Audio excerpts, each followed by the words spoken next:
எதிர்வரும் ஜனாதிபதி தேர்தலில் தமிழ் பொது வேட்பாளராக முன்னாள் பாராளுமன்ற உறுப்பினர் பாக்கிய செல்வம் அரியநேத்திரன் போட்டியிட உள்ளார் என அறிவிக்கப்பட்டுள்ளது.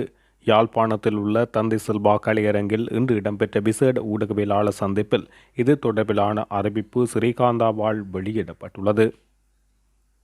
தமிழ் தேசிய அரசியல் கட்சிகளும் தமிழ் மக்கள் பொதுச்சபையும் இணைந்து நிறுவியிருக்கின்ற தமிழ் தேசிய பொது கட்டமைப்பின் சார்பிலே எதிர்வரும் ஜனாதிபதி தேர்தலிலே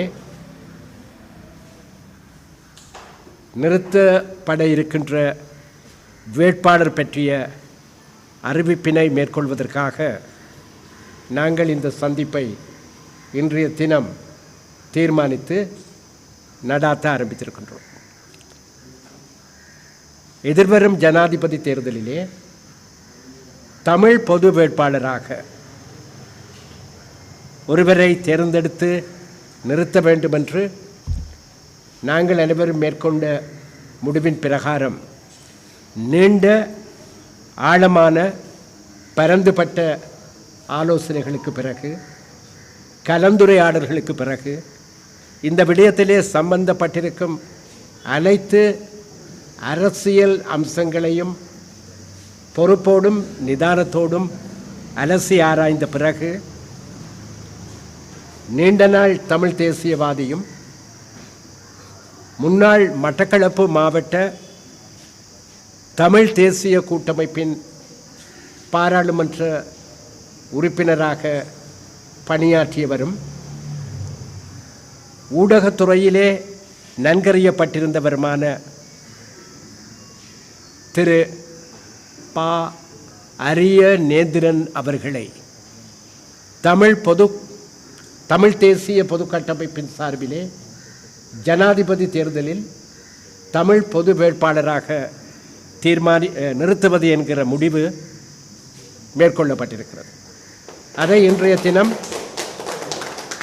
எமது மக்களுக்கும் இந்த தேர்தலிலே அக்கறை கொண்டிருக்கிற சகல தரப்பினருக்கும் நாங்கள் அறிவிப்பதிலே மகிழ்ச்சி அடைகின்றோம். இன்றைய இந்த சந்திப்பிலே கலந்து கொண்டிருக்க வேண்டிய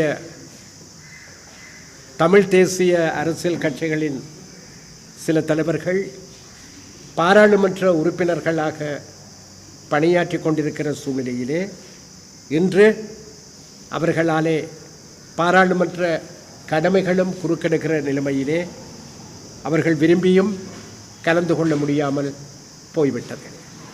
இருந்தாலும் அவர்கள் சார்ந்த கட்சிகளை அந்த கட்சிகளைச் சேர்ந்த மூத்த தலைவர்கள் இங்கே பிரதித்துவப்படுத்தி எங்களோடு அமர்ந்திருக்கிறார்கள். இப்பொழுது ஜனாதிபதி தேர்தலில் தமிழ் பொது வேட்பாளரான திரு பா. அரியநேத்திரன் அவர்களை உங்களுக்கு நான் முன்னாலே அழைத்து அவரை அறிமுகப்படுத்த வேண்டிய தேவை கிடையாது.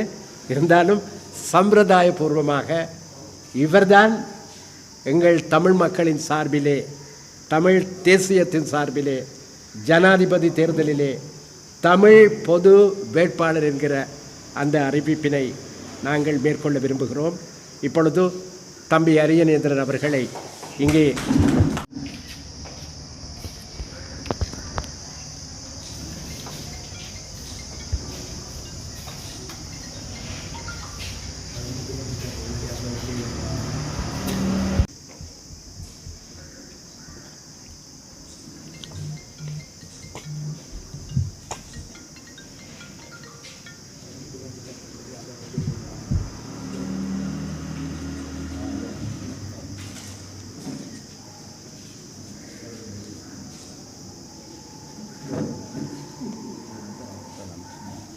எல்லோருக்கும் நன்றி. உங்களுடைய கேமராக்களுக்கும் எங்களுடைய நன்றிகள். இப்பொழுது ஈழமக்கள் புரட்சிகர விடுதலை முன்னணியின் தலைவர், முன்னாள் பாராளுமன்ற உறுப்பினர், இந்த தேர்தலிலே தமிழ் தேசிய பொது கட்டமைப்பு தமிழ் பொது வேட்பாளர் ஒருவரை நிறுத்துவது தொடர்பிலே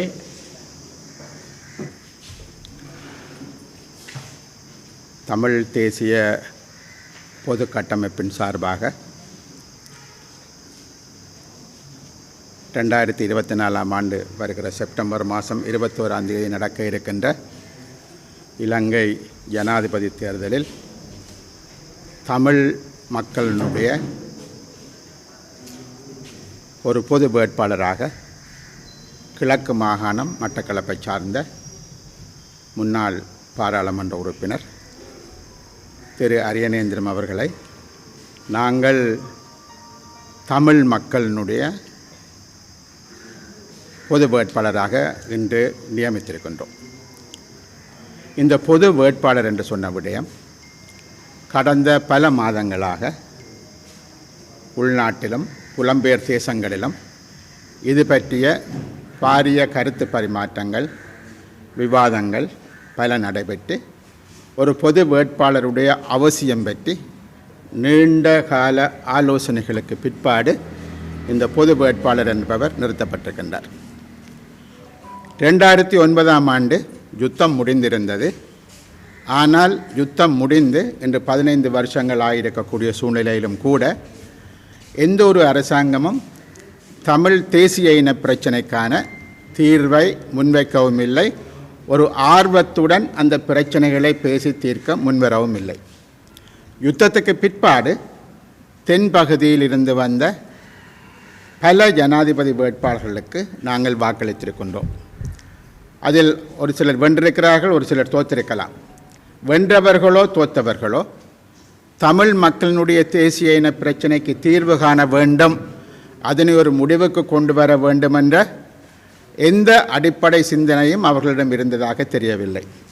மாறாக 2009ஆம் ஆண்டுக்கு பிற்பாடு, அதாவது யுத்தத்துக்கு பிற்பாடு மிக பெரிய அளவில் ஒரு சிங்கள பௌத்த மேலாதிக்கத்தை வடக்கு கிழக்கில் நிறுவுகிற ஒரு வேலை தொடர்ந்து இன்றும் நடைபெற்று கொண்டிருக்கின்றது. அது அம்பாறையில் நடைபெறுகிறது, மட்டக்களப்பில் நடைபெறுகிறது, திருவோணமலையில் நடைபெறுகிறது, வவுனியாவில், யாழ்ப்பாணத்தில், முல்லைத்தீவில் என்று சகல இடங்களிலும் அது நடைபெற்று கொண்டிருக்கின்றது. இது தொடர்பாக ஜனாதிபதியுடன் அரசாங்கத்துடன் பாராளுமன்ற உறுப்பினர்கள் பல தடவை பேசியிருந்தாலும் கூட ஆக்கப்பூர்வமான நடவடிக்கைகள் எதுவும் மேற்கொள்ளப்பட்டதாக இல்லை. ஆகவே நாங்கள் தமிழ் மக்கள் அவர்களை நம்பி வாக்களித்தாலும் கூட அந்த நம்பிக்கைக்கு உகந்த வகையில் இலங்கையில் ஒரு சுமூகமான ஸ்திரமான அரசியல் சூழ்நிலைகளை ஏற்படுத்தக்கூடிய வகையில் தமிழ் மக்களுடைய இந்த பிரச்சனைக்காக ஒரு நீண்ட நெடிய போராட்டம் நடைபெற்று பல லட்சம் மக்கள் போராளிகள் கொல்லப்பட்ட பிற்பாடும் கூட அரசாங்கம் அதற்கான ஒரு முடிவை காணவில்லை என்பது நாங்கள் எல்லோரும் சிந்திக்க வேண்டிய விடயம். ஆனால் யுத்தத்துக்கு பிற்பாடு நாங்கள் அரசியல் கட்சிகளாக, குழுக்களாக, பல தரப்புகளாக பிரிந்து நின்றது என்பது அவர்களுக்கு மிக ஆரோக்கியமான ஒரு விடயமாகவும் இருந்தது. எங்களை கையாள்வதில் அவர்களுக்கு ஒரு ஆரோக்கியமான இடத்தை அது ஏற்படுத்தி கொடுத்தது. இவை மாற்றப்பட வேண்டும். தமிழ் மக்கள் தங்களது தேசிய இன பிரச்சனைக்காக பல லட்சம் உயிர்களை விலை கொடுத்திருக்கிறார்கள். பல்லாயிரம் கோடி சொத்து பத்துக்களை இழந்திருக்கிறார்கள், புலம்பெயர்ந்திருக்கிறார்கள். ஆகவே இந்த பிரச்சனைக்கு தீர்வு காண வேண்டும் என்பது தமிழ் மக்களுடைய வேணவா. இந்த மண்ணில் அவர்களும் சமத்துவமாக எல்லோரையும் போல் தமது கலை, கலாச்சாரம், பண்பாடு, மொழி அனைத்தையும் அவர்கள் சுதந்திரமாக பெற்றுக்கொள்வதற்கும் நடைமுறைப்படுத்துவதற்கும் அவர்கள் தகுதி வாய்ந்தவர்கள். ஆகவே அந்த விடயம் நடைமுறைப்படுத்தப்பட வேண்டும். ஆனால் இலங்கையில் ஏற்பட்ட அரச வங்குரோத்து என்பது, பேங்க்ரப்சி என்பது, அவர் இலங்கையில் ஏதோ ஒரு பொருளாதார பிரச்சனை மாத்திரம்தான் இருக்கிறது, வேறு எந்த பிரச்சனையும் இல்லை என்ற ஒரு பிம்பத்தை சர்வதேச ரீதியாக உருவாக்க பார்க்கிறார்கள். ஆனால் இங்கு அது அல்ல. இங்கு ஒரு தேசிய இன பிரச்சனை என்பது ஒன்று இருக்கிறது, அது தீர்க்கப்பட வேண்டும். ஆகவே தான் நாங்கள் அந்த விடயத்தை வெளி உலகுக்கு கொண்டு வரவும், சிங்கள அரசியல் சமூகத்திற்கு தெளிவுபடுத்தவும், இந்த பிரச்சனை இன்னும் தீர்க்கப்படாமல் இருக்கிறது என்பதை ராஜதந்திர சமூகத்திற்கு தெளிவாக சொல்வதற்கும் நாங்கள் எடுத்துக்கொண்ட ஒரு ஜனநாயக பூர்வமான வழி என்னவென்றால் வடகிழக்கில் இருக்கக்கூடிய மக்கள் அதற்கு ஆதரவாக வாக்களிக்கின்ற பொழுது, லட்சக்கணக்கில் அணிதிரண்டு வந்து ஆதரவாக வாக்களிக்கின்ற பொழுது நிச்சயமாக இந்த பிரச்சனை தீர்க்கப்படவில்லை என்பதை வெளி உலகமும் ராஜதந்திர சமூகமும் எல்லாரும் மீண்டும் ஒரு முறை உணர வைக்கும். இது தீர்க்கப்பட வேண்டிய பிரச்சனை, தீர்க்கப்படாமல் இருக்கிறது, அரசு இதிலிருந்து நழுவி போக முடியாது என்ற விடயங்களை மிக தெளிவாக கொண்டு வருவது வெறுமனே அரசியல் கட்சிகள், சிவில் அமைப்புகளில் ஒட்டுமொத்தமான மக்கள் தங்களது வாக்கு மூலம் இந்த பிரச்சனை தீர்க்கப்பட வேண்டும் என்பதை மிக தெளிவாக வலியுறுத்துவதை நோக்கமாக கொண்டுத்தான் நாங்கள் ஒரு பொது வேட்பாளரை நிறுத்துவது என்ற தீர்மானத்திற்கு வந்திருக்கின்றோம். எங்களை பொறுத்தவரையில், நாங்கள் அறிந்தவரையில் வடக்கு கிழக்கு மாத்திரமல்ல, இலங்கையின் பல பகுதியில் இருக்கக்கூடிய தமிழ் மக்கள் எங்களுக்கு இதனை ஆர்வமுடன் வரவேற்றிருக்கிறார்கள். புலம்பெயர் தமிழ் மக்கள் ஆர்வமுடன் வரவேற்றிருக்கிறார்கள். ஆனால் ஒரு சிலர், அரசுக்கு சாதகமாக இருக்கக்கூடிய ஒரு சிலர் இதில் மாறுபட்ட கருத்துக்களை கொண்டிருக்கலாம். ஆனால் இந்த வர இருக்கக்கூடிய இந்த ஜனாதிபதி தேர்தலில் வடகிழக்கில், முக்கியமாக இலங்கை முழுவதுமாக இருந்தாலும் கூட குறிப்பாக வடகிழக்கில் இருக்கக்கூடிய எமது தமிழ் வாக்காளர்கள் பல லட்சங்களாக திரண்டு வாக்களிக்கின்ற பொழுது நாங்கள் இன்று எதிர்நோக்கி இருக்கிற பல பிரச்சனைகள், அது மட்டக்களப்பில் மேய்ச்சல் தரை பிரச்சனையாக இருக்கலாம், திருவோணமலை, கன்னியா, வெண்ணூருட்டு மற்றும் 20-30 புத்த கோயில்கள் கட்டுகின்ற பிரச்சனையாக இருக்கலாம், முல்லைத்தீவில் குருந்தூர் மலை பிரச்சனையாக இருக்கலாம், வவுனியாவில் வெடுக்கனாரி மலை பிரச்சனையாக இருக்கலாம். இந்த தொடர் பிரச்சனைகள் அனைத்திற்கும் நாங்கள் தீர்வு காணப்பட வேண்டுமாக இருந்தால் இந்த நிலைமைகள் மாற்றப்பட வேண்டும். ஆகவே இந்த பிரச்சனைகள் தீர்க்கப்பட வேண்டும் என்பதை மிக தெளிவாக சுட்டிக்காட்டி தமிழ் மக்களுக்கு உரித்தான அவர்களுக்கான அந்த தீர்வு என்பது கொடுக்கப்பட வேண்டும். இதை மறக்கடித்து அரசாங்கம் வேறொரு நிகழ்ச்சி நிரலில் செல்வதை ஏற்றுக்கொள்ள முடியாது என்ற அடிப்படையில் தான் நாங்கள் ஒரு பொது வேட்பாளர் தொடர்பான ஒரு தேவை இருக்கிறது என்ற முடிவுக்கு வந்தோம். அதன் பிரகாரம் இன்று நாங்கள் ஒரு பொது வேட்பாளரை நிறுத்தியிருக்கின்றோம். ஆகவே இங்கு முக்கியமாக இருக்கக்கூடிய பிரச்சனை, இப்பொழுது நாங்கள் ஒரு பொது வேட்பாளரை நிறுத்தப் போகிறோம் என்று சொன்னதன் காரணமாகத்தான் உங்கள் எல்லோருக்கும் தெரியும், வடக்குக்கு கிழக்கிற்கு ரணில் விக்ரமசிங்க வருகிறார், ஜேவிபி வருகிறது, சஜித் பிரேமதாச வருகிறார், நேற்றைய தினமும் ஒரு ராஜபக்ஷ வந்தார், விஜயதாச ராஜபக்ஷ வந்தார். ஆகவே இவர்களுக்கு இன்றைக்கு எங்கள் மக்களினுடைய வாக்கு பலம் அவர்களுக்கு புரிகிறது. ஆகவே தான் இங்கு தேடி வருகின்றார், அந்த வாக்குகளை பெற்றுக்கொள்வதற்கு தேடி வருகின்றார்கள். ஆகவே நாங்கள் எங்களது மக்களுக்கு நாங்கள் சொல்லக்கூடிய விஷயம், நாங்கள் 35 வருஷங்களுக்கு மேலாக போராடி பல லட்சம் உயிர்களை பலி கொடுத்து இன்றும் நாங்கள் போராட்ட களத்தில் நின்று கொண்டிருக்கிறோம். இன்றும் எங்களை புதைத்து அதற்குள் புல்லுகள் வளரக்கூடிய நிலையைத்தான் அரசாங்கம் யோசிக்கின்றது. கௌரவமாக இந்த பிரச்சனையை தீர்ப்பதற்கு அவர்கள் யோசிக்கவில்லை. ஆகவே இன்று எங்களுக்கு ஒரு தேவை ஏற்பட்டிருக்கிறது. தமிழ் மக்கள் இந்த மண்ணில் நிரந்தரமாக இந்த மண்ணை விட்டு ஓடாமல் இங்கே இருக்க வேண்டும் என்று சொன்னால் எமது பிரச்சனைகள் தீர்க்கப்பட வேண்டும். ஆகவே அந்த ஒரு தேவை கருதி முன்னர் இந்த பிரச்சனைகள் பல நாடுகளுக்கு சொல்லப்பட்டு தமிழ் மக்களின் பிரச்சனைகளை தீர்க்கப்பட வேண்டும். இந்தியா பேசியது, ஐநா பொதுச் செயலாளர் வந்த பொழுது பேசினார், இப்படி பல தரப்புகள் பேசினார்கள். இன்று அதில் இருந்து வெளியேறி இலங்கை அரசாங்கம் வேறு ஒரு ட்ரக்கில், வேறு ஒரு தடத்தில் பிரயாணம் செய்ய முயற்சிக்கின்ற பொழுது அதனை தடுத்து நிறுத்தி தமிழ் மக்களது பிரச்சனைகள் தீர்க்கப்பட வேண்டும். அதனை ஒரு ஜனநாயக வழிமுறையின் மூலம் நாங்கள் லட்சக்கணக்கில் அணிதிரண்டு எடுத்து சொல்கின்றோம். அந்த அடிப்படையில் தான் நாங்கள் இன்று எமது வேட்பாளரை நிறுத்தியிருக்கின்றோம். நான் நம்புகின்றேன் இதனை ஒட்டுமொத்தமாக இலங்கையில் இருக்கக்கூடிய தமிழ் மக்கள், தமிழ் பேசக்கூடிய முஸ்லீம் மக்கள் இந்த பிரச்சனைகளை புரிந்து கொள்வார்கள். வெறுமனே தமிழ் மக்கள் மாத்திரம் பாதிக்கப்படவில்லை, இங்கு பாதிக்கப்படுபவர்கள் சிறுபான்மை இனம் என்ற அடிப்படையில் முஸ்லீம் மக்கள் பாதிக்கப்படுகிறார்கள், மலையக மக்கள் பாதிக்கப்படுகிறார்கள். ஆகவே அவர்களும் இதனை உணர்ந்து கொள்வார்கள் என்று நாங்கள் நம்புகின்றோம். அந்த அடிப்படையில் தான் நாங்கள் இன்று ஒரு பொது வேட்பாளரை நிறுத்தியிருக்கின்றோம். இங்கு பல பேர் வந்து சொல்கின்ற விஷயம் எல்லாம், நாங்கள் வந்தால் இந்த பொருளாதார பிரச்சனையை மாற்றுவோம் என்று பேசுகிறார்களே தவிர தமிழ் மக்களுடைய தேசிய இன பிரச்சனையை தீர்ப்பதற்காக இவர்கள் இன்று வரை ஒரு துரும்பை நகர்த்தவில்லை. யாராக இருந்தாலும் ஒரு துரும்பை நகர்த்தவில்லை என்பதுதான் உண்மையான விடயம். ஆகவே அந்த வகையில் ஒரு காத்திரமான முடிவு எடுத்திருக்கிறோம். ஜனநாயக தமிழ் தேசிய கூட்டணியைச் சேர்ந்த இபிஆர்எல்எஃப், டெலோ, புலட், தமிழ் தேசிய கட்சி, ஜனநாயக போராளிகள், இதனை விட தமிழ் தேசிய பசுமை இயக்கம் மற்றும் தமிழ் மக்கள் கூட்டணி ஆகிய அனைவரும் நாங்கள் ஒன்று திரண்டிருக்கின்றோம். அதே போல தமிழ் மக்கள் பொதுச்சபை என்பது 80-100க்கு மேற்பட்ட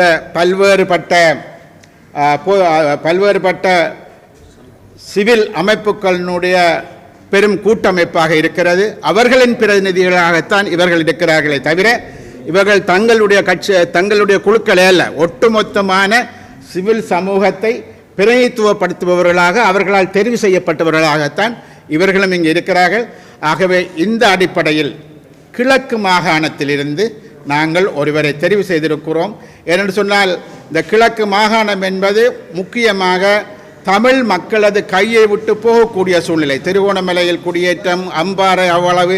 இன்றைக்கு மட்டக்களப்பு மாவட்டத்தில் கூட அங்கு மேய்ச்சல் தரங்களை கபலீகரம் பண்ணி சிங்கள மக்களை குடியேற்றி குறைந்தபட்சம் அந்த விவசாயிகளுடைய நிலங்களையே இல்லாமல் செய்கிற சூழ்நிலையில் அவர்கள் நூற்றுக்கணக்கான நாட்களாக போராடி அதற்கு கூட ஒரு தீர்வு எட்டப்படாத சூழ்நிலை தான் மட்டக்களப்பில் இருந்து கொண்டிருக்கிறது. ஒரு ஒரு ஒரு ஒரு பிரதேச சபையை தரம் உயர்த்துவதற்கு கூட வக்கத்த நிலையில்தான் அம்பாறை மாவட்டத்தில் இந்த அரசாங்கம் இருந்து கொண்டிருக்கிறது. இவ்வாறான சூழ்நிலையில் இவை எல்லாவற்றையும் வெளிக்கொண்டு வரும் முகமாக மிக தெளிவாக இந்த விடயங்களை சொல்வதற்காக நாங்கள் இந்த பொது வேட்பாளர் என்பவரை தெரிவு செய்திருக்கிறோம். ஆகவே அந்த வகையில் நாங்கள் தொடர்ச்சியாக அடுத்த மிக விரைவாக இன்றோ நாளையோ நாங்கள் அதற்கான கட்டுப்பணம் என்பது மிக விரைவாக செலுத்தப்படும். 15ஆம் தேதி நாங்கள் அவரது வேட்பு மனு என்பது கொடுக்கப்படும். அது மாத்திரமல்ல, நாங்கள் வடக்கு கிழக்கில் இருக்கக்கூடிய அனைத்து மக்களும் இந்த விடயத்தை வெற்றிகரமாக முடிப்பதற்கு தமிழ் மக்கள் இந்த மண்ணில் தலை நிமிர்ந்து சுதந்திரமாக பாதுகாப்பாக தங்களது சொந்த பிரதேசத்தில் வாழக்கூடிய வகையில் அதற்கு முழு மக்களும் ஒத்துழைக்க வேண்டும் என்று கேட்டுக்கொள்ள விரும்புகின்றோம். நன்றி. நீண்ட உரையாடல்களுக்கு பின்னர், பல்வேறு முயற்சிகளுக்கு பின்னர் பலரும் இந்த விடயம் நடக்குமா என்று எதிர்பார்ப்புகளோடு இருந்த நிலையில் அல்லது பல்வேறு விமர்சனங்களை முன்வைத்து வந்த நிலையில் எங்களுடைய கடின உழைப்பின் விளைவாக தமிழ் பொது வேட்பாளர் இன்று அடையாளப்படுத்தப்பட்டிருக்கின்றார். தமிழ் தேசிய பொது கட்டமைப்பின் பொது வேட்பாளர். ஏற்கனவே இங்கு சொல்லப்பட்டது போன்று அது இப்பொழுது தமிழ் தேசிய பொது கட்டமைப்பின் வேட்பாளர் அல்ல, அவர் தமிழ் மக்களின் பொது வேட்பாளர் ஆவார். இன்றைக்கு இலங்கை தீவு ஒரு நெருக்கடியான தேர்தலை எதிர்கொண்டிருக்கின்றது. ஒவ்வொரு நாளும் பல்வேறு மாற்றங்களை தென்னிலங்கை எதிர்கொண்டு வருகின்றது. இவ்வாறான ஒரு சூழலில் கடந்த 15 வருட கால அரசியல் அனுபவங்களை திரட்டி கொண்டு அதன் விளைவாக பல்வேறு தோல்வி அனுபவங்கள், பல்வேறு முயற்சிகள் மீதான ஏமாற்றங்கள், இப்படியான பல்வேறு அனுபவங்களையும் தொகுத்து அதன் விளைவாக எங்களுக்குள் ஏற்பட்ட கேள்விகளுக்கான பதிலாகத்தான் இந்த தமிழ் பொது வேட்பாளர் இன்று அடையாளப்படுத்தப்பட்டிருக்கின்றார். உண்மையில் இப்பொழுது இலங்கை தீவு ஏற்கனவே சொல்லப்பட்டது போன்று இலங்கை தீவில் ஒரு பொருளாதார பிரச்சனை இருக்கிறது. அதாவது இந்த நாட்டை 2049 ஒரு அபிவிருத்தி அடைந்த நாடாக ஆக்குவதுதான் சிங்கள ஆட்சியாளர்களுடைய நிலைப்பாடு என்பதை தென்னிலங்கையினுடைய ஒவ்வொரு வேட்பாளர்களும் முன்வைத்து வருகின்றார்கள். இதன் மூலம் இலங்கை தீவில் இருக்கின்ற ஒரே ஒரு பிரச்சினை இப்பொழுது பொருளாதார பிரச்சினை மட்டும்தான் என்பதுதான் அவர்கள் சர்வதேச அரங்கில் முன்வைக்கின்ற விடயம். 2009க்கு முன்னர் இந்த நாட்டில் ஒரு பயங்கரவாதம் இருப்பதாகவும் அதை தோற்கடிப்பதே தங்களுக்கு உரிய முதன்மையான பிரச்சினை என்றும் அவர்கள் சர்வதேச அரங்கில் தங்களை அடையாளப்படுத்தினார்கள். ஒரு விக்டிம் ஆஃப் டெரரிசம் என்ற அடிப்படையில். இப்பொழுது ஒரு விக்டிம் ஆஃப் பேங்க்ரப்சி என்ற அடிப்படையில் தங்களை இப்பொழுது சர்வதேச அரங்குகளில் அடையாளப்படுத்தப்படுகிறார்கள். இவ்வாறான ஒரு சூழலில் தமிழ் மக்களுக்கு ஒரு தேசிய பிரச்சனை உண்டு. கடந்த 75 வருட கால முயற்சியின் விளைவாக கடந்த 75 வருட காலமாக தமிழ் மக்கள் முன்வைத்து வருகின்ற கோரிக்கைகளின் அடிப்படையில் அந்த பிரச்சனை இப்பொழுதும் எரியும் பிரச்சனையாக இருக்கின்றது என்பதை சொல்லுவதற்கு இந்த பொது வேட்பாளர் ஒரு அடையாளமாக இருப்பார். உண்மையில் தமிழ் பொது வேட்பாளர் என்பது தமிழ் தேசிய இனத்தின் குறியீடாவார், தமிழர் தாயகத்தின் குறியீடாகுவார். அந்த அடிப்படையில் தான் தமிழர் தாயகத்தின் குறியீடு என்ற அடிப்படையில் அவர் கிழக்கு மாகாணத்திலிருந்து தெரிவு செய்யப்பட்டிருக்கின்றார். ஆகவே தமிழ் தேசிய இனத்தின் குறியீடு, தமிழர் தாயக கோட்பாட்டின் குறியீடு, தமிழர் தாயகத்தை வடக்கும் கிழக்குமாக இணைப்பதன் குறியீடாக இருக்கின்ற இந்த பொது வேட்பாளர் என்பது அவர் யார் எவர் என்பதற்கு அப்பால் அவரை நோக்கி தமிழ் மக்கள் தங்களுடைய வாக்குகளை திரட்ட வேண்டிய தேவை இருக்கிறது. தமிழ் மக்கள் இந்த தேர்தலில் ஒரு 85% வாக்குகளை இந்த பொது வேட்பாளர் என்ற நாங்கள் சொல்லுகின்ற இந்த வேட்பாளருக்கு வாக்களிப்பதன் மூலம் தமிழ் தேசிய இனப்பிரச்சினை ஒரு எரியும் பிரச்சினை என்பதை விட இலங்கை தீவு தமிழ் தேசிய பிரச்சினையை தீர்க்காமல் அடுத்த கட்டத்தை நோக்கி செல்ல முடியாதென்ற செய்தியை உரத்து இலங்கை தீவுக்கும் இலங்கை தீவின் மீது செல்வாக்கு செலுத்துகின்ற பிராந்திய உலகளாவிய சக்திகளுக்கும் நாம் கூற முடியும். அந்த அடிப்படையில் இந்த தமிழ் பொது வேட்பாளரை ஒரு பெரிய அளவில் வெற்றி பெறச் செய்ய வேண்டிய வெற்றி என்பது அவர் இலங்கை தீவின் ஜனாதிபதியாக போவதில்லை. ஆகவே தமிழ் மக்களின் ஒரு குறியீடு என்ற வகையில் அந்த குறியீட்டை நோக்கி தமிழ் மக்கள் தங்களுடைய வாக்குகளை திரட்டி தங்கள் யார் என்பதையும் தங்களுக்கு என்ன தேவை என்பதையும் சொல்லுகிறார்கள் என்ற அடிப்படையில் இந்த நிலைப்பாட்டை வெற்றி பெறச் செய்ய வேண்டியது ஒவ்வொரு தமிழ் குடிமகனதும் ஈழத்து குடிமகன் மட்டுமல்ல, புலம்பெயர் குறிப்பாக 32 நாடுகளுக்கு மேல் சிதறியிருக்கின்ற எங்களுடைய தாயக மக்கள் அனைவரும் ஒன்று திரண்டு இந்த முயற்சியை வெற்றிகரமான முயற்சியாக மாற்ற வேண்டும் என்று நாங்கள் இந்த சந்தர்ப்பத்தில் கேட்டுக்கொள்கின்றோம். அண்மையில் வெளிநாடுகளில் உரையாற்றிய அனுரகுமார திசாநாயக்க சிங்கள மக்களை நோக்கி, அங்கே பொதுவாக வெளிநாட்டில் வாழுகின்ற மக்கள் என்று சொன்னாலும் கூட அது சிங்கள மக்கள் தான், சிங்கள மக்களை நோக்கி குறிப்பிட்டிருந்தார். ஸ்வீடனில் உரையாற்றுகின்ற பொழுது 2019 உங்களுக்கு முன்னால் இருந்த ஒரே ஒரு தெரிவு கோட்டாபய ராஜபக்ச, இப்பொழுது உங்களுக்குரிய தெரிவு நாங்கள் மட்டுமே. ஆகவே உங்கள் உறவினர்களுக்கு சொல்லுங்கள், உங்களால் முடிந்த அனைத்தையும் செய்யுங்கள் எங்களை வெற்றி பெறச் செய்வதற்காக. 10 லட்சத்துக்கு மேற்பட்ட புலம்பெயர் சமூகத்தை கொண்டிருக்கின்ற ஒரு தாயக தேசமான நாங்கள் இந்த முயற்சியை வெற்றி பெறச் செய்வது இலகுவான காரியம். 10 லட்சத்துக்கு மேற்பட்ட புலம்பெயர் உறவுகள் திரண்டு இந்த முயற்சியை வெற்றி பெறச் செய்ய வேண்டியது அவர்கள் ஒவ்வொருவரதும் கடமையாகும். அது தமிழ் தேசிய பணியாகும் என்று இந்த சந்தர்ப்பத்தில் கூறிக்கொள்கின்றேன். நன்றி. கிட்டத்தட்ட 10 ஆண்டுகளுக்கு மேலாக 15 ஆண்டு என்று கூட சொல்லலாம் ஒரு கருத்துருவாக்கமாக காணப்பட்ட ஒரு விடயம் இன்று செயலுறு பெறுகின்றது. தமிழ் பொது வேட்பாளர். தமிழ் பொது வேட்பாளர் என்பது தமிழ் பொது நிலைப்பாடு. தமிழ் பொது நிலைப்பாடு என்பது தமிழ் தேசிய நிலைப்பாடு. தமிழ் தேசிய நிலைப்பாடு என்பது தாயகத்தின் ஒருமைப்பாட்டை கட்டி காப்பது. அந்த அடிப்படையில் தாயகத்தின் ஒருமைப்பாட்டை கட்டிக்காக்கும் நோக்கத்தோடு கிழக்கிலிருந்து ஒரு வேட்பாளர் தமிழ் பொது வேட்பாளராக நிறுத்தப்பட்டிருக்கிறார். தமிழ் மக்கள் இன்றைக்கு பல கூறுகளாக சிதைக்கப்பட்டிருக்கிறார்கள். இவ்வாறான ஒரு பின்னணியில் தமிழ் மக்கள் மத்தியில் ஒரு பலமான ஐக்கியத்தை கட்டியெழுப்பும் நோக்கத்தோடு அதன் குறியீடாக கிழக்கிலிருந்து ஒரு வேட்பாளர் நிறுத்தப்பட்டிருக்கிறார். கிழக்கு தமிழ் மண்ணிலிருந்து தமிழ் பொது வேட்பாளர் என்கிறவர் ஒரு குறியீடு. அது ஒரு நபரை குறிக்காது. அது கொள்கை. தமிழ் மக்கள் எப்பொழுதும் கொள்கைக்கு வாக்களித்திருக்கிறார்கள். காலாகாலமாக தமிழ் மக்கள் கொள்கைக்கு வாக்களித்திருக்கிறார்கள். கடந்த நூற்றாண்டு முழுவதிலும் தமிழ் மக்கள் கொள்கைக்கு வாக்களித்திருக்கிறார்கள். ஒரு கட்டத்தில் கொள்கை ரீதியாக அவர்கள் தேர்ந்தெடுத்த தலைவர்களையே பின்னர் அவர்கள் கொள்கைகளிலிருந்து சறுக்கும் பொழுது அவர்களை தோற்கடித்திருக்கிறார்கள். மிகப்பெரிய தலைவர்களை எல்லாம் அவ்வாறு தோற்கடித்திருக்கிறார்கள். எனவே தமிழ் மக்கள் எப்பொழுதும் கொள்கைக்கு வாக்களிப்பார்கள். அவர்களை ஒன்று குவித்தால் அவர்கள் கொள்கைக்கு வாக்களிப்பார்கள். இன்றைக்கு தன் பலம் எதுவென்று தெரியாமல் சிதறி கிடக்கும் தமிழ் மக்களை ஒன்றிணைக்கும் நோக்கத்தோடு தான் தமிழ் பொது வேட்பாளர் என்ற அந்த எண்ணக்கரு முன்வைக்கப்பட்டது. தமிழ் பொது வேட்பாளர் என்பவர் தமிழ் வாக்காளர்களை, தமிழ் மக்களை பொறுத்தவரையிலும் அவர்களை ஒரு புள்ளியில் மையப்படுத்தி ஒன்றிணைப்பவர். அதே நேரம் வெளியுலகத்துக்கு அவர் தமிழ் மக்களின் தேசிய இன பிரச்சினையை அது இப்பொழுதும் எரிந்து கொண்டுதான் இருக்கிறது என்பதனை வெளிப்படுத்துகின்றவர். இனப்பிரச்சினை இப்பொழுதும் ஒன்று. ஆயுத மோதல்கள் முடிவுக்கு வந்த பின்னரும் கடந்த 15 ஆண்டுகளில் அது தீர்க்கப்படவில்லை. அதற்கு தீர்வு தேவை. இதில் தலையிட்ட அனைத்துலக மற்றும் பிராந்திய சக்திகள் இந்த பிரச்சனையை தீர்க்க தவறியிருக்கின்றன என்ற அடிப்படையில் இனப்பிரச்சினைக்கான ஒரு தீர்வை அவர் வெளியில் வலியுறுத்துவார். அதே நேரம் தமிழ் மக்களை பொறுத்தவரையிலும் அவர் தமிழ் மக்களை ஒரு தேசமாக திரட்டுவார். தமிழ் மக்கள் அவ்வாறு தேசமாக திரள்வார்கள் என்பதற்கு கடந்த நூற்றாண்டு முழுவதிலும் உதாரணங்கள் உண்டு. அந்த அடிப்படையில் தான் இப்பொழுது தமிழ் பொது வேட்பாளர் என்ற அந்த எண்ணக்கரு செயலுறு பெறுகின்றது. தமிழ் பொது வேட்பாளர் எனப்படுகிறவர் தமிழ் மக்களை ஒரு மையத்தில் திரட்டுவார். இந்த கட்டமைப்பு ஒரு மூடுண்ட கட்டமைப்பு அல்ல என்று இந்த கட்டமைப்புக்கான அந்த புரிந்துணர்வு உடன்படிக்கை கையெழுத்திடப்பட்ட அன்று தமிழ் மக்கள் பொதுச்சபையின் பிரதிநிதியாக நான் தெரிவித்தேன். இந்த கட்டமைப்பு ஒரு மூடுண்ட கட்டமைப்பு அல்ல. இந்த கட்டமைப்பு வெளியில் இருக்கக்கூடிய கட்சிகளுக்கும் சக்திகளுக்குமாக திறக்கப்பட்டிருக்கிறது. இந்த கட்டமைப்புக்குள் இனிமேலும் தமிழ் தேசிய சக்திகள் இணையலாம்.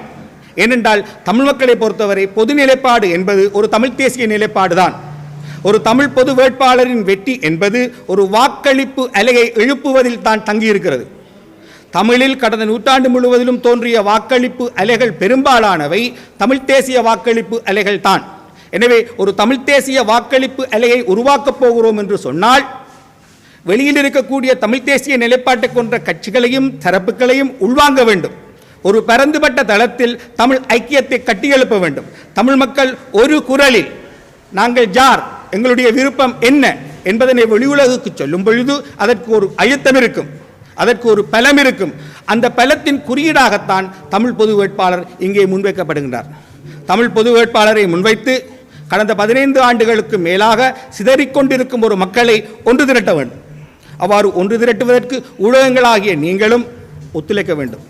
ஊடகங்களின் கைகளில் தான் இருக்கு. இன்றைக்கு பங்களாதேஷில் நடப்பது, கென்யாவில் நடப்பவை, இவைகளை எல்லாம் தொகுத்து பார்க்கும் பொழுது சமூக வலைத்தளங்களின் காலம், யூடியூப்களின் காலம், ஒரு தேசத்தை திரட்டுவதில் ஊடகங்களுக்கு பெரிய பங்கு உண்டு. இந்த அடிப்படையில் ஒரு தேசத்தை திரட்டுவதற்கு தமிழ் தேசிய நிலைப்பாட்டை கொண்ட எல்லாரையும் ஒரு புள்ளியில் கொண்டு வந்து இணைப்பதற்கு ஒரு வேட்பாளர் இப்பொழுது உருவாக்கப்பட்டிருக்கிறார். இவர் ஒரு குறியீடு, இது தமிழ் ஐக்கியத்தின் குறியீடு. இந்த தமிழ் ஐக்கியத்துக்கூடாக நாங்கள் ஒரு குரலில் உலகத்துக்கு எங்களுடைய பிரச்சனையை எடுத்துச் செல்வோம். எனவே தமிழ் பொது வேட்பாளரின் வெற்றி எனப்படுவது ஒரு தமிழ் தேசிய வாக்களிப்பு அலையை உருவாக்குவதில் தான் தங்கியிருக்கிறது என்ற அடிப்படையில் இந்த கட்டமைப்பு தமிழ் தேசிய நிலைப்பாட்டை கொண்டு அனைவருக்குமாக திறக்கப்பட்டிருக்கிறது. எதிர்காலத்தில் இந்த கட்டமைப்புக்குள் வெளியில் இருக்கும் தரப்புகளும் இணைய வேண்டும். இணைவதன் மூலம்தான் நாங்கள் தமிழ் மக்களை ஒரு மையத்தில் திரட்டலாம். தமிழ் மக்களை ஒரு பலமான அரசியல் ஆக்க சக்தியாக மாற்றலாம். அந்த ஆக்க சக்தியானது பலமான ஒரு பேரம் பேசும் சக்தியாக மாறும் பொழுது இனப்பிரச்சனை தீர்க்கப்படவில்லை, இனப்பிரச்சனைக்கு தீர்வு வேண்டும் என்பதனை அது உலகத்துக்கும் தென்னிலங்கைக்கும் தெளிவாக எடுத்துச் சொல்லும். நாங்கள் தந்தை செல்வா கலையரங்கில் கூடியிருக்கிறோம். இந்த கலையரங்கில் தான் நாங்கள் அந்த புரிந்துணர்வு உடன்படிக்கையும் எழுதினோம். தந்தையின் சிலை பின்னுக்கு உண்டு. அவர் ஒரு புரொட்டஸ்தாந்து கிறிஸ்தவர். ஆனால் பெருமளவு இந்துக்களை கொண்ட தமிழ் மக்கள் மதம் பார்த்து அவரை தந்தை என்று அழைக்கவில்லை. அவரை தேசிய தந்தை என்று, அவரை தேச பிதா என்று அழைத்தார்கள். ஈழத்து காந்தி என்று அழைத்தார்கள். மதம் கடந்து எங்கள் மக்கள் கொள்கையின் பக்கம் நின்றவரை ஆதரித்தார்கள். மதம் கடந்து எங்கள் மக்கள் கொள்கையின் பக்கம் நின்ற ஒருவரை ஈழத்து காந்தி என்று அழைத்தார்கள். எனவே எங்களுடைய மக்கள் மதத்தால், பிரதேசத்தால், சாதியால், சமயத்தால், இன்னபிற விடயங்களால் சிதறடிக்கப்படக்கூடிய ஒரு மக்கள் அல்ல. ஆனால் துரதிருஷ்டவசமாக கடந்த 15 ஆண்டுகளுக்கு மேலாக சிதறடிக்கப்பட்டு கொண்டிருக்கிறோம். எனவே அவர்களை மீள நாங்கள் ஒன்றிணைக்க வேண்டும் என்ற அடிப்படையில் தான் எங்கள் மக்கள் பிராந்தியங்களின் பேரால், பிரதேசங்களின் பேரால் பிரிக்கப்பட முடியாதவர்கள் என்பதனை மீண்டும் அவர்கள் நிரூபிப்பார்கள். அதற்காகத்தான் கிழக்கு மையத்திலிருந்து, தமிழர் தாயகத்தின் கிழக்கு மையத்திலிருந்து ஒரு வேட்பாளர் இங்கே நிறுத்தப்படுகிறார். தமிழ் பொது வேட்பாளர் எனப்படுகிறவர் தமிழ் பொது நிலைப்பாட்டின் குறியீடு. தமிழ் பொது நிலைப்பாடு எனப்படுவது தமிழ் தேசிய நிலைப்பாடு தான். நன்றி.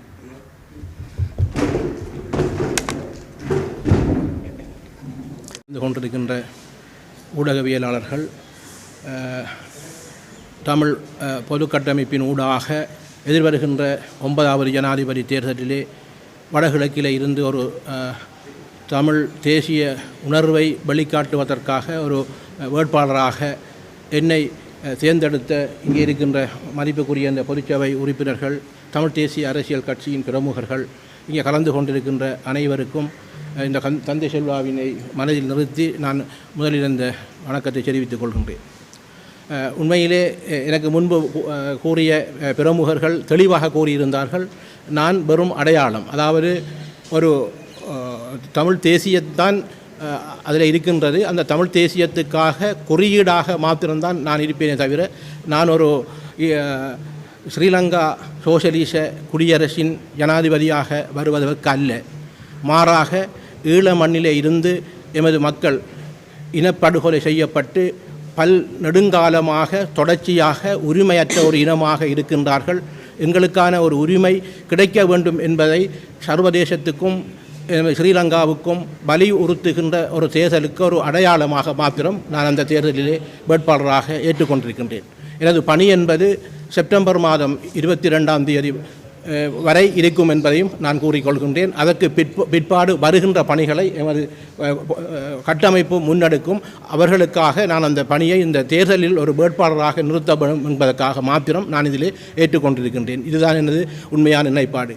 உண்மையிலே நீங்கள் பார்ப்பீர்களாக இருந்தால் தந்தை செல்வா அவர்கள் ஆக இருக்கலாம், தலைவர் பிரபாகரனாக இருக்கலாம், அல்லது எங்கள் இறுதியாக மரணித்த எங்கள் சம்பந்தன் ஐயாவாக இருக்கலாம். 3 தலைவர்களை வழியிலே நாங்கள் பல பேர் அதில் இடையில் இருந்தாலும் கூட நாங்கள் வழி நடத்தப்பட்டிருந்தோம். இந்த 3 தலைவர்களிலே இருந்து நாங்கள் நிறைவேற்று அதிகாரம் கொண்ட ஜனாதிபதி முறை 1978ஆம் ஆண்டு அரசியலமைப்பிலே கொண்டு வந்தாலும் கூட தந்தை செல்வா அவர்கள் அந்த அமைப்பு அந்த விதி வருவதற்கு முன்பே அவர் மரணித்து விட்டார். ஆனால் தந்தை செல்வா அவர்களின் போராட்டம் என்பது அகிம்சை ரீதியான போராட்டமாக மாறி அதிலே பல ஒப்பந்தங்கள் செய்யப்பட்டு பல ஏமாற்றங்களை கண்டதன் நிமித்தமாக 1976ஆம் ஆண்டு மே மாதம் 14ஆம் தேதி வட்டுக்கோட்டை தீர்மானம் நிறைவேற்றப்பட்டது. அது வடகிழக்கிலே இருக்கக்கூடிய 23 தொகுதிகளிலே தமிழர் விடுதலை கூட்டணி மூலமாக வேட்பாளர்கள் நிறுத்தப்பட்டிருந்தார்கள். அதில் 18 வேட்பாளர்கள் வெற்றி பெற்று ஒரு அங்கீகாரம் கிடைத்தது. அந்த அங்கீகாரம் என்பது சமஷ்டி அடிப்படை தமிழீழம்தான் தமிழர்களுக்கான கோரிக்கையாக ஏற்று அதனை அங்கீகரித்திருந்தோம். அதற்கு பிற்பாடு 36 விடுதலை இயக்கங்கள் போராட்டத்தில் ஈடுபட்டிருந்தது. இந்த 36 விடுதலை இயக்கங்களிலே இருந்து இறுதியாக தமிழீழ விடுதலை புலிகள் இயக்கம் அதிலே போராட்டத்திலே ஈடுபட்டிருந்தது. நான் இந்த சொல்லுகின்ற விடயம் என்னவென்றால் 1976ஆம் ஆண்டு ஒரு தீர்மானம் எடுக்கப்பட்ட போது அந்த தீர்மானத்துக்கு மக்கள் அணி திரண்டு அதிலே வாக்களித்து அந்த தீர்வை அதுதான் எங்கள் கொள்கை என்பதை காட்டியிருந்தார்கள். அதற்கு பிறகு 2000ஆம் ஆண்டு ஆரம்பிக்கப்பட்ட முயற்சி 2001ஆம் ஆண்டு தமிழ் தேசிய கூட்டமைப்பு உருவாக்கப்பட்ட போது இங்கே இருக்கின்ற நாங்கள் 22 பாராளுமன்ற உறுப்பினர்கள் ஒரு அங்கீகாரத்தை பெற்றிருந்தோம். இந்த 2 விடயங்களை நாங்கள் பார்க்கின்ற போது அகிம்சை ரீதியான போராட்டத்திலே ஒரு வாக்கெடுப்பிலே நாங்கள் மக்களிடம் கேட்டு அதிலே ஒரு சில விடயங்களை முன்னிலைப்படுத்தியிருந்தோம். ஆயுத போராட்ட காலத்திலும் நாங்கள் 2004ஆம் ஆண்டு மக்களிலே ஒரு கணிப்பீடு அல்ல ஒரு மக்களின் சக்தியை காட்டியிருந்தோம். இந்த 2 தேர்தல்களை நாங்கள் பார்க்கின்ற போது ஒன்று தொகுதி ரீதியான தேர்தலில் 18 தொகுதியில் வெற்றி பெற்றிருந்தோம். இரண்டாவதாக பார்க்கின்ற போது 22 மாவட்ட ரீதியான விகிதாச்சார தேர்தல் முறையிலே நாங்கள் 22 பேரை வெற்றி பெற்றிருந்தோம். ஆனால் இந்த போராட்டங்கள் 2009 மே 18க்கு பிறகு மௌனிக்கப்பட்டு விட்டது. இந்த 2009-18க்கு பிறகு மௌனிக்கப்பட்டதுக்கு பிறகு எங்கள் போராட்டம் இராஜதந்திர ரீதியாக செயல் வடிவம் பெற்றிருக்கின்றது. அதில் விடுதலை புலிகளின் தியாகம், தமிழ் மக்களின் தியாகம், தந்தை செல்வா காட்டிய வழி என்று நாங்கள் போய்கொண்டிருக்கின்றோம். இந்த 15 ஆண்டுகளில் நாங்கள் பெற்ற அனுபவம் என்ன? ஆகவே இந்த 15 ஆண்டுகளில் மௌனிக்கப்பட்டதாக தலைமைத்துவம் மௌனிக்கப்பட்டதாக அல்லது எங்கள் தலைமைத்துவம் கூடியதாக நாங்கள் இருந்து கொண்டிருக்கின்றோம். சர்வதேச ரீதியாக நாங்கள் பேச்சுவார்த்தைக்கு போகின்ற போது சர்வதேசங்கள் கூறுகின்ற விடயம் என்னவென்றால் நீங்கள் ஒரு குரலில் பேசுங்கள், ஒரு கருத்துடன் வாருங்கள் என்ற விடயம் அதிலே முன்வைக்கப்படுகின்றது. ஆகவே இந்த விடயங்களை நாங்கள் சீர்தூக்கி பார்க்கின்ற போது ஒரு குரலில் ஒருமித்த கருத்துக்களை எடுப்பதற்காக இப்பொழுது இருக்கின்ற ஜனாதிபதி தேர்தலிலே ஒரு வேட்பாளரை நிறுத்தி ஒட்டுமொத்தமாக ஒரு இலக்குக்காக நாங்கள் அந்த வாக்குகளை அளிக்கின்ற போது தமிழ் மக்கள் திரண்டு அதுக்கு ஒரு தமிழ் மக்களுக்கான பிரச்சனை இருக்கின்றது என்பதை காட்டி அதன் மூலமாக நாங்கள் அடுத்த கட்டத்தை கொண்டு செல்வதற்காக ஒரு வாய்ப்பாக இருக்கும் என்பதற்காகத்தான் இந்த முயற்சியை இவர்கள் எடுத்திருக்கின்றார்கள். இந்த முயற்சியிலே நான் உண்மையிலே நான் இறுதியாக நான் ஒரு தமிழ் தேசியவாதியாக 1976ஆம் ஆண்டு வட்டுக்கோட்டை தீர்மானம் எடுத்த நாளிலிருந்து இன்று வரையும் ஒரு தமிழ் தேசியவாதியாக இருக்கின்றேன். பாராளுமன்ற தேர்தல் அரசியலிலே நான் சென்றது 2004ஆம் ஆண்டு. நான் அதுக்கு முன்பு இருந்து குறியீடாக அல்லது அதுக்கான தெளிவாக ஊட்டலாக நான் இருந்து கொண்டிருக்கின்றேன். பலர் என்னிடம் இங்கே இருக்கின்றவர்கள் பலர் கேட்கின்ற போது நான் கூறின விடயம் என்ன நான் மறுக்கவில்லை. 46 பேர் இருந்தவர்கள் எல்லோரையும் பரிசீலித்து இறுதியாக எவரும் இல்லை என்ற பட்சத்திலே நான் வருவதற்கு தயாராக இருக்கின்றேன் என்று கூறியிருந்தேன். இறுதியாக எங்கள் தவராச ஐயா அவர் மிகவும் எனக்கு உதவி செய்தவர். 2008ஆம் ஆண்டு தொடக்கம் நான் அவருடன் நெருங்கி பழகிற ஒரு குடும்ப நண்பனாக இருக்கின்றேன். அவரையும் பேரை நான் தான் அவரிடம் கொடுத்திருந்தோம். அவரும் எனது பேரும் தான் அவர்கள் இறுதியாக இருந்தது. இருந்தாலும் கூட இப்பொழுது எங்கள் சட்டத்தரணி எங்கள் தவராச அண்ணன் அவர்கள் தம்பியாக இருக்கிறார் நினைக்கிறேன், நான் ஐயாண்டு கொள்கின்றேன். அவர்களும் எனவும் இருந்து இப்போ இறுதியாக என்ன இவர்கள் தெரிவு செய்திருக்கின்றார்கள்.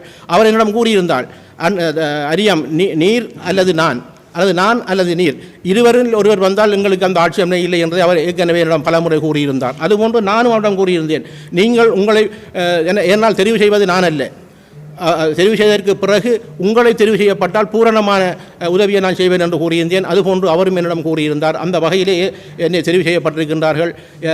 குறைந்தபட்சம் அல்லது கூடிய பட்சம் நான் அந்த ஒரு குறியீடாக இருந்து தமிழ் தேசியத்தின் குறியீடாக இருந்தது. ஏனென்றால் ஸ்ரீலங்காவின் தேர்தல் சட்டம் என்பது ஒரு மனிதர் அதிலே கேட்க வேண்டும், மனிதர் பெயர் அங்கே வர வேண்டும். அதுக்காக அந்த மனிதராக என்ற பெயர் அதிலே குறிக்கப்பட்டிருக்கிறது. அவ்வளவுதான் அதிலே போடப்பட்டிருக்கிறது. ஆகவே நான் வாக்குறுதி தருவதற்கோ வாக்குறுதி தந்து அபிவிருத்தி செய்ய போகிறோம் என்பதற்கோ அல்லது பொருளாதாரத்தை மீட்சி கொண்டு செல்வோம் என்பதற்காக நான் இந்த தேர்தலிலே போட்டியிடவில்லை.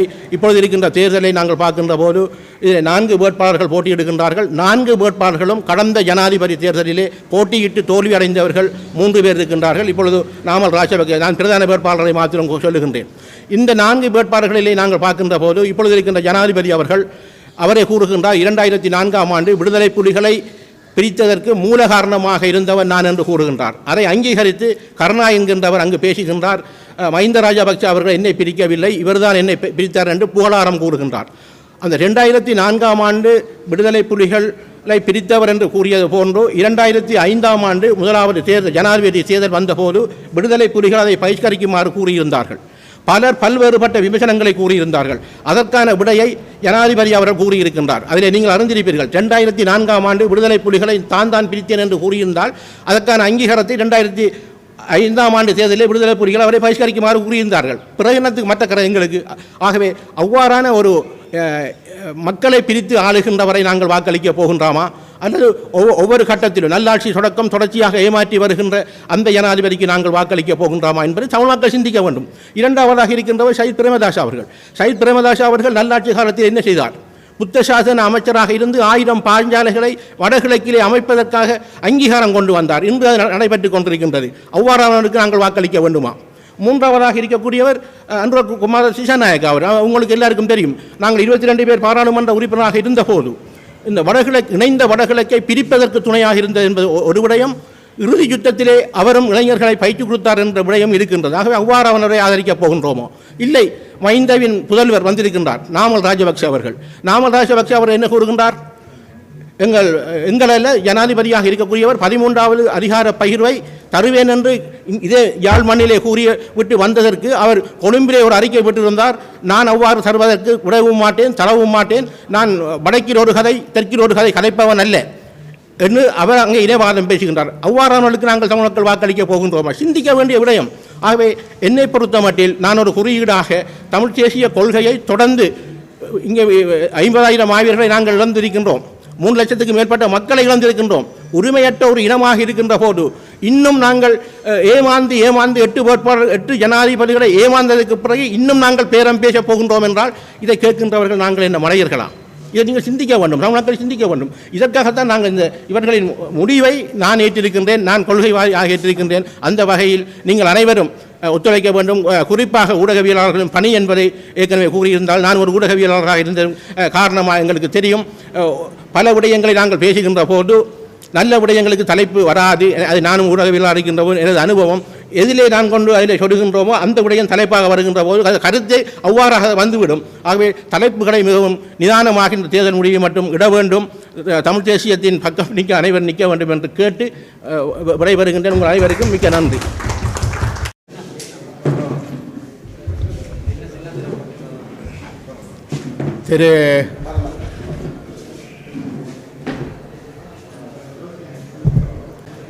திரு அரியநேந்திரம் அவர்கள் தமிழ் தேசிய பொது கட்டமைப்பின் சார்பாக இலங்கை வாழ் தமிழ் மக்களின் சார்பாக அவரை நாங்கள் ஒரு பொது வேட்பாளராக நிறுத்தியிருக்கின்றோம். அவர் முன்னாள் பாராளுமன்ற உறுப்பினராக இருந்ததன் காரணமாக அவர் ஒரு சுயேட்சை வேட்பாளராக களமிறக்கப்படுவார். சுயேட்சை வேட்பாளர்களுக்கு தேர்தல் ஆணையகம் தேர்தல் நியமனங்கள் செய்யப்பட்டது, வேட்பாளர் நியமனங்கள் செய்யப்பட்டதற்கு பிற்பாடு அதற்கான சின்னத்தை ஒதுக்குவார்கள். ஆகவே அதுவரை அது என்ன சின்னம் என்பது எங்களுக்கு தெரியாது. ஆனால் ஒரு சுயேட்சை வேட்பாளராக தமிழ் மக்கள் சார்பாக திரு அரியநேந்திரன் அவர்கள் இப்பொழுது களமிறக்கப்பட்டிருக்கின்றார். நாங்கள் ஓரிரு நாட்களுக்குள் அவருக்கான கட்டுப்பணம் செலுத்தப்படும்.